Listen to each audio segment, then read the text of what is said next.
Hi ಎಲ್ಲರಿಗೂ ನಮಸ್ಕಾರ. ನಾನು ನಿಮ್ಮ ಶಂಕರು. ನಾನು ಇವತ್ತು ನಿಮ್ಮ ಮುಂದೆ ಒಂದು ಚಿಕ್ಕ ರಿಮ್ಯಾಕ್ಸ್ ಸ್ಟೋರಿನ ಹೇಳೋಕ್ಕೆ ಅಂತ ಬಂದಿದ್ದೀನಿ. ಒಂದು ಅಜ್ಜಿ ಒಂದು ಹಳ್ಳಿ ಮರದ ಹತ್ರ ಕೂತ್ಕೊಂಡು ಎಲ್ಲರಿಗೂ ಜ್ಯೋತಿಷಿ ಹೇಳ್ತಾ ಇದ್ಲಂತೆ. ಎಲ್ಲ ತುಂಬ ಜನ ಬಂದು ಅವಳ ಹತ್ರ ಕೈ ತೋರಿಸಿ ಜ್ಯೋತಿಷಿ ಅವ್ರ ಭವಿಷ್ಯನ ಹೇಳ್ಸ್ಕೊಂಡು ಹೋಗ್ತಾ ಇದ್ರಂತೆ. ಒಬ್ಬ ರೈತ ಅದೇ ರೋಡಲ್ಲಿ ನಡ್ಕೊಂಡು ಹೋಗ್ತಾ ಇದ್ದಂತೆ. ಅಜ್ಜಿ, ಎಲ್ಲರಿಗೂ ನೀನು ಜ್ಯೋತಿಷಿ ಹೇಳ್ತೀಯಲ್ವಾ, ನನಗೂ ಸ್ವಲ್ಪ ಜ್ಯೋತಿಷಿ ಹೇಳ್ಕೊಡು, ನನ್ನ ಭವಿಷ್ಯ ಏನಾಗುತ್ತೆ, ನಾನು ಹೀಗೆ ನನ್ನ ಜೀವನ ಎಲ್ಲ ಬರೀ ದುಡಿಯೋದೇ ಆಗುತ್ತೆ, ಬೆಳಗ್ಗೆಯಿಂದ ಸಾಯಂಕಾಲವರೆಗೂ ದುಡಿತಾನೆ ಇರ್ತೀನಿ, ನನ್ನ ಹತ್ರ ದುಡ್ಡೇ ಉಳಿತಲ್ಲ, ಏನಾದರೂ ಮಾಡಿ ನನಗೆ ಜ್ಯೋತಿಷಿ ಹೇಳ್ಕೊಡು ಅಜ್ಜಿ ಅಂತ ಅಜ್ಜಿ ಹತ್ರ ಹೋಗಿ ರೈತ ಕೈ ಕೊಟ್ಟು ಜ್ಯೋತಿಷಿ ಕೇಳಿದಂತೆ.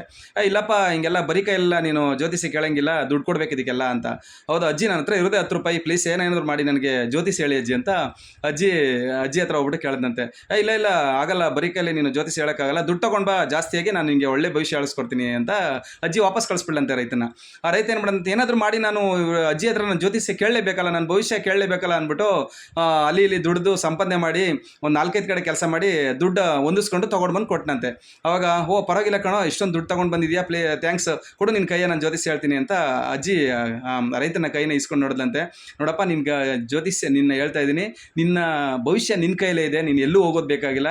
ನೀನು ಅವತ್ತು ನನ್ನ ಹತ್ರ ಬರೀ 10 ರೂಪಾಯಿ ತೊಗೊಂಡು ಬಂದಿದ್ದೆ, ಇವತ್ತು ಒಂದು 200 ಜಾಸ್ತಿ ದುಡ್ಡು ತೊಗೊಂಡು ಬಂದಿದ್ಯಾ. ಹಾಗಾದರೆ ನಾನು ನಿನ್ನ ಭವಿಷ್ಯ ಹೇಳೋದ್ರಲ್ಲಿ ಏನು ಅರ್ಥ ಇದೆ? ನಿನ್ನ ಭವಿಷ್ಯ ನಿನ್ನ ಕೈಲೇ ಇದೆ ಅಂದಮೇಲೆ ನಾನು ನಿನಗೆ ಭವಿಷ್ಯ ಹೇಳಿ ಏನು ಪ್ರಯೋಜನ?